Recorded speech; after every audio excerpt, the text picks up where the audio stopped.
اس حدیث کو نقل بھی کیا، بلکہ ایک پورا انہوں نے ریسرچ پیپر اپنے فتویٰ لکھا ہے، میں حوالہ بھی دے دیتا ہوں، شیخ زبیر علی زئی صاحب کا فتاوی علمیہ جلد 1 اور صفحہ 474 پہ انہوں نے یہ تسبیح کا مسئلہ جو ہے وہ اس کو ایڈریس کیا، اور یہی حدیث لے کے آئے ہیں جو ابو داؤد میں بھی موجود ہے، ترمذی میں بھی موجود ہے، اور المستدرک الحاکم میں بھی موجود ہے، اور امام ذہبی نے بھی موافقت کی ہے۔ ابو داؤد 1500 نمبر حدیث کے ایک عورت جو ہے وہ گٹھلیوں اور کنکریوں کے اوپر کچھ پڑھ رہی تھی، انفرادی ذکر کر رہی تھی، اجتماعی ذکر نہیں تھا، اجتماعی ذکر والا معاملہ پھر بدعت ہو جائے گا۔ تو آپ صلی اللہ علیہ وسلم اس کے پاس آئے، آپ نے فرمایا کہ یہ کیا پڑھ رہی ہو؟ تو اس نے کہا یا رسول اللہ میں ذکر کا، آپ نے فرمایا اس سے آسان کام نہ تجھے بتاؤں؟ تو آپ نے پھر اس کو ایک وظیفہ تعلیم فرمایا، سبحان اللہ عدد ما خلق اللہ، اور اس طرح آگے الفاظ آتے ہیں۔ تو یہ آسان ہے، لیکن اس کو آپ نے منع نہیں کیا۔ نبی پہ واجب ہوتا ہے کہ غلط کام کو منع کرے، اس کو منع نہیں کیا کہ یہ نہ کرو، بلکہ کہا اس سے آسان بتا دیتا ہوں۔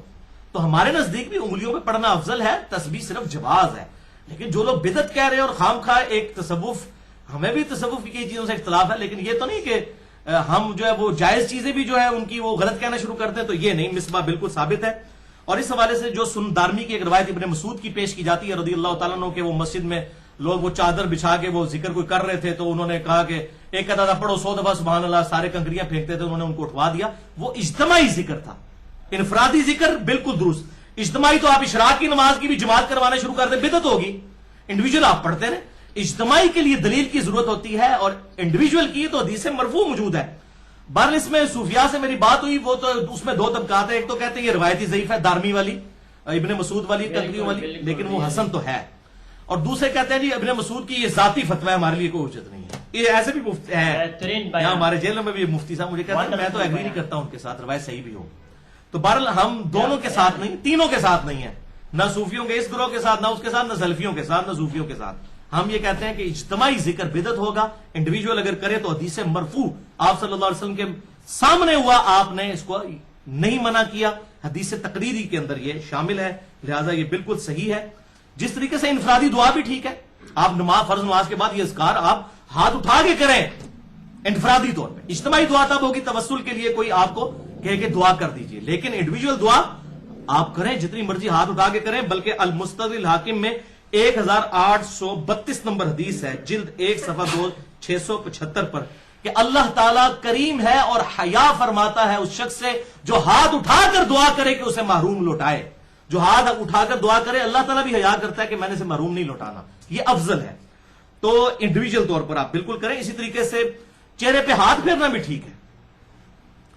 اچھا، یہ جو حدیث ہے مستدرک کی، اس کی ضعیف سند ہے ابو داؤد میں، لیکن المستدرک کا میں نے جو حوالہ دیا وہ صحیح ہے کہ ہاتھ اٹھا کے جو دعا کرتا ہے اللہ تعالیٰ حیا محسوس کرتا ہے۔ اسی طریقے سے ابو داؤد میں ایک ضعیف روایت ہے کہ آپ صلی اللہ علیہ وسلم دعا کے بعد چہرے پر ہاتھ پھیرتے تھے،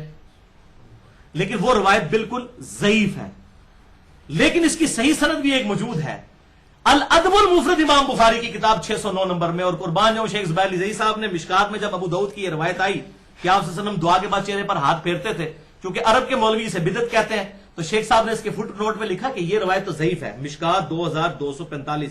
لیکن الادب المفرد 609 نمبر حدیث ثابت ہے کہ ابن عمر اور ابن زبیر رضی اللہ تعالی عنہما دعا کے بعد اپنے چہرے پر ہاتھ پھیرا کرتے تھے، اور اس کی سند بخاری کی سند ہے، صحیح بخاری میں 10 حدیثیں اس سند کے اوپر موجود ہیں۔ ایک بار مجھے ایک بندے نے سعودی عرب سے ای میل کی کہ جی وہ عرب کا ایک مفتی کہہ رہا ہے جی یہ روایت ضعیف ہے، میں نے کہا یہ بخاری 10 حدیثیں میں انہوں کٹ کے بھیجیاں، کہنا جی اب کہتا جی وہ خاموش ہو گیا لیکن مانا بھی کوئی نہیں، جھوٹا پہ گیا لیکن منیا نہیں، مننا تو پھر پائی جی یہ تو کہنا بڑا آسان ہے نا، قرآن حدیث آئے تو ہم مان لیتے ہیں، تو جب اپنے پہ پڑتی ہے تو پھر پتہ چلتا ہے کہ کون مانتا ہے۔ بہرحال یہ مصباح جو ہے یہ بالکل ثابت ہے، اور مسجد نبوی اور بیت اللہ شریف میں یہ بکتی ہیں تسبیحیں، کوئی منع نہیں کرتا اس کو، مصباح کو بیچی جاتی ہیں اور کوئی اس کو برا نہیں سمجھتا، اور وہ علماء عرب میں بھی لوگ ہیں اور بقاوہ فتوے موجود ہیں علماء عرب کے کہ یہ جائز ہے، چند مخالفت بھی کرتے ہیں شیخ البانی وغیرہ، لیکن ان کی مخالفت کی کوئی حیثیت نہیں، ہمارے سلف سے بھی ثابت ہے، وہ میں آخر میں حوالہ دے دیتا ہوں۔ یحییٰ بن سعید القطان بخاری اور مسلم کے مشترکہ راوی ہیں، المتوفى 198 ہجری، ان کے بارے میں تاریخ یحییٰ بن معین میں امام یحییٰ بن معین رحمہ اللہ المتوفى 233 ہجری لکھتے ہیں کہ وہ بڑے نیک بزرگ تھے، ان کا ایک جبہ تھا جو وہ پہنا کرتے تھے، اور جبے میں بڑی لمبی تسبیح ہوتی تھی جس سے وہ پڑھا کرتے تھے۔ الحمدللہ، تاریخ ابن معین حوالہ سن لیں، جلد 1 صفحہ 126۔ تو یحییٰ بن سعید القطان کو کوئی بدعتی کہے گا؟ کوئی مائدہ لال جمع ہے امام بخاری امام مسلم سے دادا استاد نو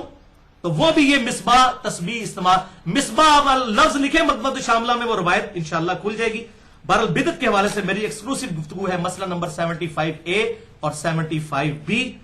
بدعت پہ 5 اشکالات کا تحقیقی جائزہ اور بدعتی امام کے پیچھے نماز کا مسئلہ. اللہ تعالیٰ سے دعا ہے جو حق بات میں نے کہی اللہ تعالیٰ ہمارے دلوں میں راسخ فرمائے. اگر جذبات میں میرے منہ سے کوئی غلط بات نکل گئی تو اللہ تعالیٰ ہمارے دلوں سے معاف کر دے. سبحانک اللہم و بحمدک اشہد ان لا الہ الا انت استغفرک و اتوب الیک وما علینا الا البلاغ المبین.